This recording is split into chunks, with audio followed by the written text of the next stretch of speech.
Hi అండి, welcome to Lakshmi recipes. Today recipe egg omelette.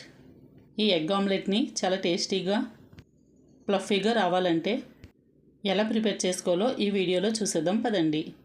ముందుగా stove on చేసుకుని ఒక మిక్సింగ్ బౌల్ తీసుకుని అందులో ఒక ఆనియన్ని చిన్న చిన్న ముక్కలుగా కట్ చేసుకుని వేసుకోవాలి. అలాగే పచ్చిమిర్చిని చిన్న చిన్న ముక్కలుగా కట్ చేసుకుని వేసుకోవాలి. అందులో 1 స్పూన్ కారం, అలాగే టేస్ట్కి సరిపడా సాల్ట్ వేసుకుని, అలాగే 1 స్పూన్ గరం మసాలా పౌడర్ వేసుకుని, అందులో 2 ఎగ్స్ని పగలగొట్టుకుని వేసుకుని, ఇలా వేసుకున్న ఎగ్స్ని ఒక స్పూన్తో అంతా బాగా కలిసేటట్టు బీట్ చేసుకోవాలి. ఇలా 2 మినిట్స్ పాటు బాగా బీట్ చేసుకున్న తర్వాత దీనిని ఎంత బాగా బీట్ చేసుకుంటే అంత బాగా పొంగుతూ ఉంటుంది ఆమ్లెట్. ఇలా బీట్ చేసుకున్న మిశ్రమాన్ని పక్కన పెట్టుకుని స్టవ్ ఆన్ చేసుకుని ఒక ప్యాన్ తీసుకుని అందులో 2 స్పూన్స్ ఆయిల్ వేసుకుని, ఆయిల్ హీట్ అయిన తర్వాత ఈ ఎగ్ మిశ్రమాన్ని ఈ ప్యాన్లో వేసుకోవాలి.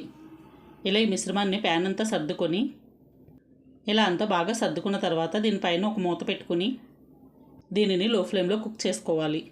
ఇలా లో ఫ్లేమ్లో ఒకవైపు అంతా బాగా కాలిన తర్వాత దీనిని మరొక సైడ్కి టర్న్ చేసుకుని దీనిపైన మూత పెట్టుకుని మరొక సైడ్ కూడా బాగా కాల్చుకోవాలి.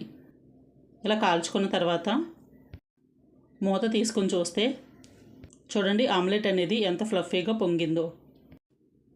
ఇలా 2 సైడ్లు బాగా కాల్చుకున్న తర్వాత దీనిని ఒక ప్లేట్లో తీసుకుని సర్వ్ చేసుకోవాలి. అంతే అండి, చాలా టేస్టీ అండ్ ఈజీ ఫ్లఫీగా ఉండే ఆమ్లెట్ రెడీ. ఈ వీడియో కనుక మీకు నచ్చినట్లయితే లైక్ చేయండి, షేర్ చేయండి, ఛానల్ని సబ్స్క్రైబ్ చేసుకోండి. మరిన్ని వీడియోల కోసం పక్కనున్న బెల్ బటన్ని క్లిక్ చేయండి. Thank you for watching.